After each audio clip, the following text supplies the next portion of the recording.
Hi, everybody.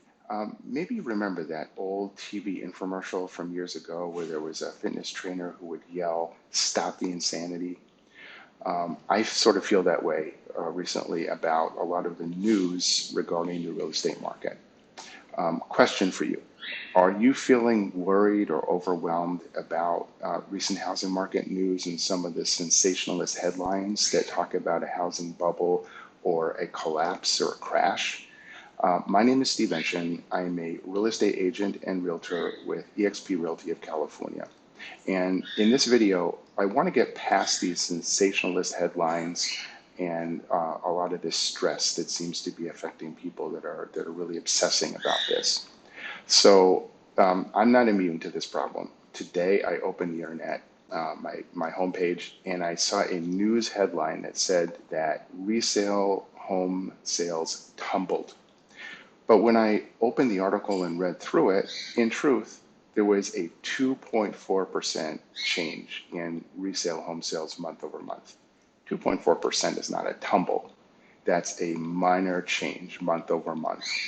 And the fact that they had to use that sensational headline with the word tumble, it just creates stress and anxiety and worry, and it's designed to catch your attention. So let's talk through some facts and realistic projections about what's going on in the housing market and what we expect will be happening. So, in truth, from actual economists, the official projection is we're going to return to a normal pre-pandemic market. And this is good news for buyers and sellers. We're going to have a more sustainable, more balanced market. We do not have a 2007 style housing bubble, and we are not going to have a 2007 style housing market crash. And let's talk about why. There actually are some facts that explain why. First of all, the 2007 collapse was due mostly to loose lending standards at the time. Back then, 2004, 5, 6, anybody could get a loan. And the loan products that they have are now mostly illegal. So back then, you could make any payment that you wanted on a loan. You were not building equity. You can actually have a loan balance that increased over time. So all of those loan products in California are now illegal. So everybody who has a mortgage loan since about 2008, 2009, you have been building equity. Back then, there was an oversupply of homes. There was rapid building and development and apartment to condo conversions. There were just way too many homes on the market. And we had a rapid shock recession. It started with a failure. If you remember back then, Lehman Brothers collapsed, and then AIG. There were bailouts. There was a complete lockdown on credit. The whole banking system froze, massive amounts of layoffs. At the time, for whatever reason, the government did not consider a moratorium on foreclosures. And because so many homeowners owed more than their homes were worth, they just walked away. And we had an oversupply of homes. Now we had all these foreclosures, people losing their homes and walking away, and it just drove housing prices way down. And we had a deep recession, so there weren't a lot of home buyers because people were out of work, they were laid off, or they were worried about the future. Now, once that recession was over, what happened? Aggressive buying of underpriced homes resumed, and housing prices started to come back. So, but why is it different now? First of all, we don't have enough supply of homes. Even with rising interest rates, there are still more buyers than there are available homes.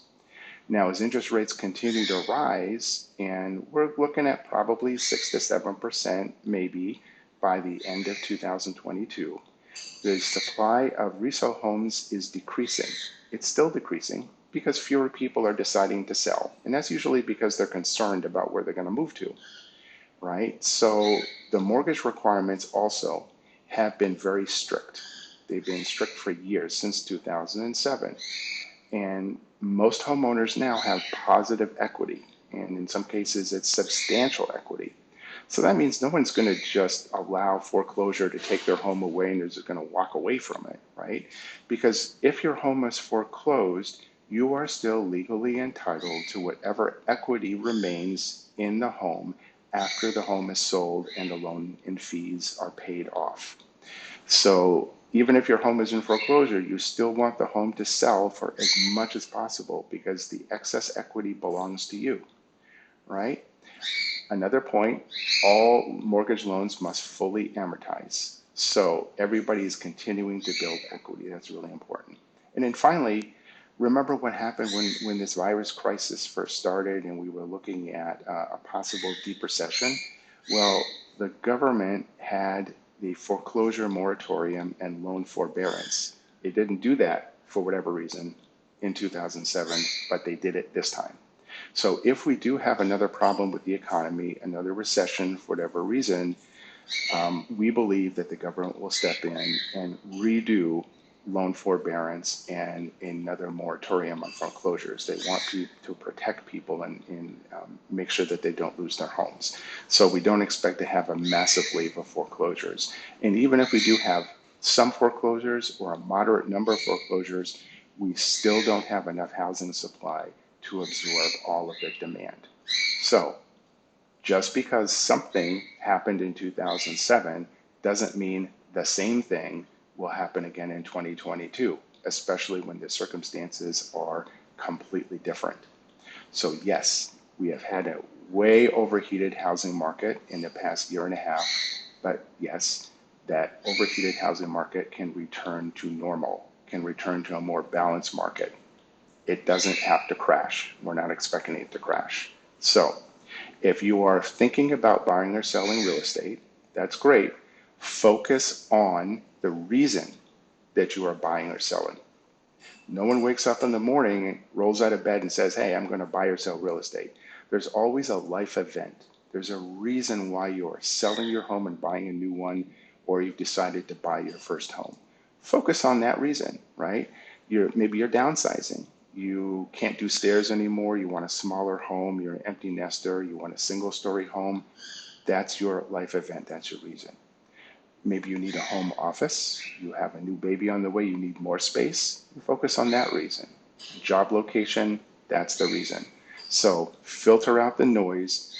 Please don't read nonsense on Zillow forums and Reddit. That's not where you should be getting information about the largest, most important purchase of your life, right? Your real estate, your home. I actually did a separate video on that topic. Do not get advice from perfect strangers on the internet, on these types of forums, and why. So again, ease off the stress. Don't read the headlines. Focus on the reason you're buying or selling. If you have questions and you want to talk through some of your concerns or thoughts, my contact information is right below in the video. You can leave comments there. I'll be happy to answer them. And I hope this video and the information has been useful and informative. Thank you for watching and have a great rest of your day.